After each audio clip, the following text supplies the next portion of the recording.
Hey, Luigi! Luigi's Mansion. There's just something about the original that I can never shake. The game itself is short and sweet, and I find myself wandering these haunted halls time and time again. Honestly, it's one of the smallest maps for any game truly. The entire playable area for the game could fit inside of one level within any other Mario game. It takes less than a minute to traverse the whole mansion horizontally. Generally, an area like this, something this small, would cause one to grow bored with it. But here we are again. Once fall rolls around, I'm back in these haunted halls on the GameCube. But I think there's something neat about that.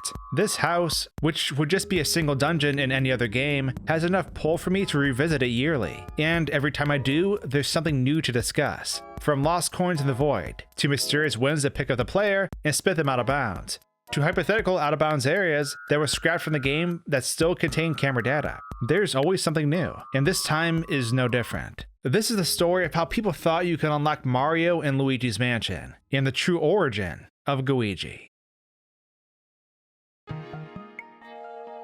When the GameCube launched, we found our two favorite plumbers tossed into bizarre adventures. Super Mario 64 left us empty-handed with all the Luigi rumors that overtook the game. So when we found out Luigi would be starring in his own adventure again, it was honestly pretty shocking. My last experience with that was Mario is Missing, and we all remember how that went. Super Mario Sunshine was also in the works too, so it was neat to see both brothers utilizing new devices instead of just their normal run and jump mechanics. But there was a year-long span between these two games, and a question started to burn inside of us. We had been all over this mansion, top to bottom, clearing it many times, but something was missing, and that was Mario. Now, I know I'm not alone when I say this. Some of the L is real 2401 magic was still floating around in my head. We all wanted to believe that Luigi was unlockable in Super Mario 64. But now we wanted to believe that Mario was unlockable in Luigi's Mansion. The urge wasn't as strong, and a lot of us had dial-up internet by this point, but for some reason the idea still popped in our minds.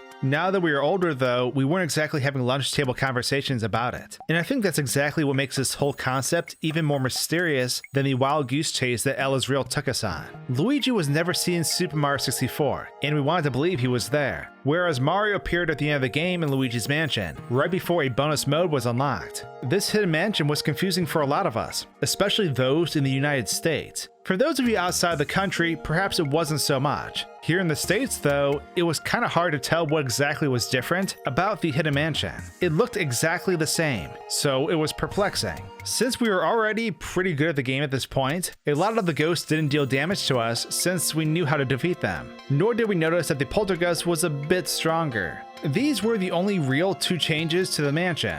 It played and felt exactly the same, so its purpose was really confusing. At the time, we had no idea that in other versions of the game, the hidden mansion was a lot different.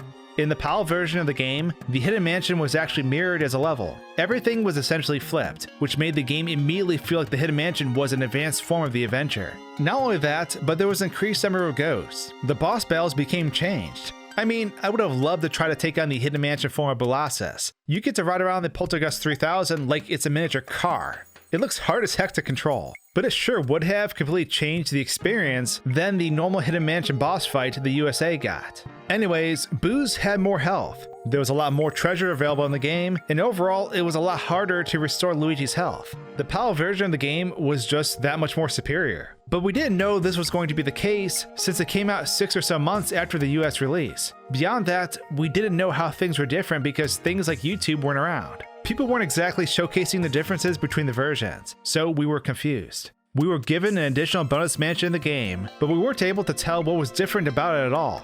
Like, what was the point really? It felt like something was missing, as if there truly was something hidden within this hidden mansion that we needed to seek out. And for myself, there was a part of me that really wanted to find Mario, and not just save Mario, but be able to play as him. And I imagine a lot of other people felt the same way. The pointlessness of the hidden mansion, other than a slight difficulty increase, made us expect something that wasn't actually there. Or at least at the time, we thought it wasn't there.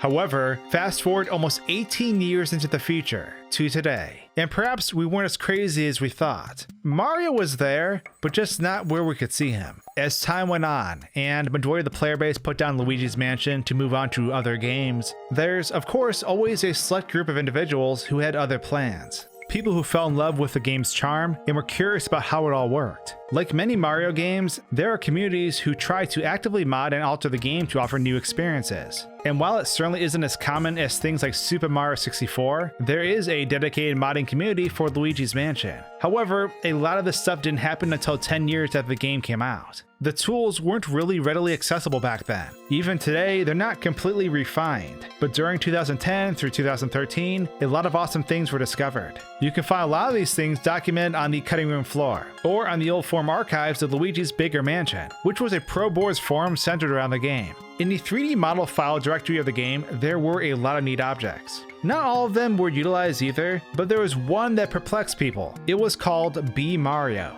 And in the Luigi's Mansion community, B Mario became a hot topic for a while. Originally documented by user Catley, B Mario was not the typical Mario model that was used within the game. The Mario we see at the end of the game when he is freed is a different file. But B Mario is more interesting because it is Mario stretched to Luigi's height with the poltergeist straps fixated around his shoulders. This Mario even had animations tied to him that were comparable to the old animations Luigi used to have in Luigi's Mansion, prior to them being improved. But this file was baffling because there could really only be one reason why Mario would have these straps in the first place. He was a playable character. At the time, more than likely, Nintendo took the rigging from Luigi and created a version of Mario from it. This B Mario had much longer legs than the original Mario, so it looked kinda weird. But with this, things definitely hinted at the game originally having multiplayer. Perhaps our fantasies of Mario walking around in Luigi's Mansion, outside of fan mods based around the concept, could possibly have been real. But with that, the mystery of B Mario kinda fell to the wayside. The proof was there, but nothing else really came about for years. According to documentation, B Mario's last change was on June 16th of 2001, only 8 days before the build of the US version. Perhaps they were trying to implement him before the US version launched, similar to how they spruced up the Hidden Mansion for the PAL releases, but that was the end of the trail.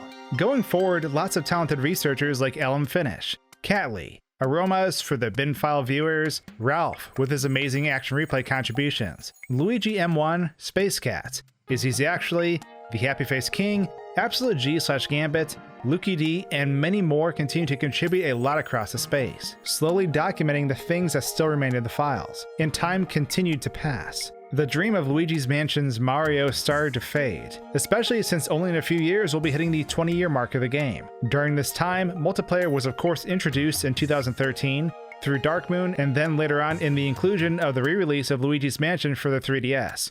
Gooigi was born and partnered up with our hero as we trekked through the familiar rooms we knew and loved. And with Luigi's Mansion 3, the dual nature of the game puts a different spin on everything.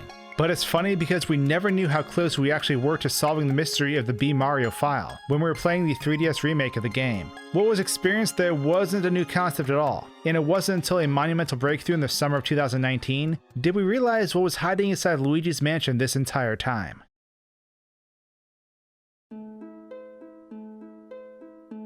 June 26th, 2019.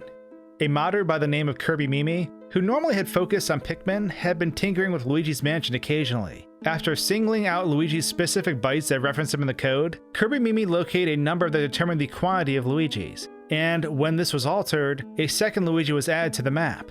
With some further coding supporting this Luigi, a second controller could be paired with him, allowing him to walk just like the first Luigi. But when he moved away from the current Luigi, something interesting happened. The game generated a second camera, and then the screen changed to split screen. Both Luigis could move and interact with objects independently, although there were definitely some bugs and kinks that need to be worked out. But the split screen mechanic exists in the game, meaning that Luigi's Mansion originally had a two-player mode that was scrapped. It was no longer a hypothesis based on a model. It actually existed, although in an early form. Our second Luigi is loaded into the world without a poltergeist though, so it needs to be manually added. KIRBYMIMI, who had discovered this, went on to mention that there is some more proof that the game was designed with two players at some point. Quote, when the game is creating the equipment of Luigi, it checks if it's the second Luigi, and if it is, it changes the equipment he is going to have. End quote. Due to the state of the multiplayer, when the second Luigi leaves the main camera and triggers a split screen, the objects in that view, including Luigi, vanish. The second Luigi also has difficulties opening doors, and generally it takes a long time to do so. With some other alterations, these things are able to be restored though in some capacity. And let me tell you, playing the original Luigi's Mansion with two players feels so awesome. Like a part of my childhood was restored somehow. I would have done anything to play this co-op with my brothers back in 2001. It would have been absolutely amazing. It makes sense that the current multiplayer clones the Luigi we have, as it's the true final version. But when this was in development, I could totally see Mario and Luigi with their old animations being utilized too. Obviously, they're unfinished, but how cool would the Hidden Mansion have been if Mario was freed and you were able to work with him to clear the mansion? I mean, technically, we also don't know if this meant that Luigi's Mansion's main story was different either. If Mario and Luigi were both always free, and multiplayer was a focus, was the plot of the game different? It's neat to see that the same mechanic was revived in the 3DS version of the game. It seems even some of the same coding was used.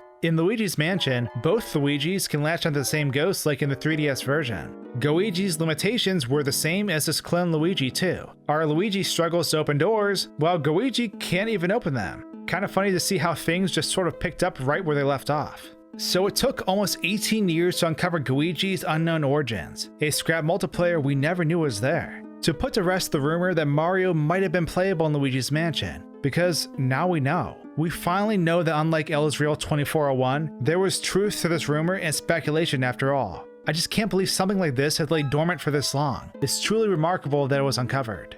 But now that I've shared all that, what are your thoughts on all of this? Let me know in the comments below. Also, if you want to check out a first look at this 2-player mode and the unique challenges players face when trying it out, you can find a video link to my gameplay walkthrough in the description below and at the end of this video. A link to the Luigi's Mansion Discord where this was discovered will be down there too. And with that, thanks for watching guys and gals, and until my next video, cheers.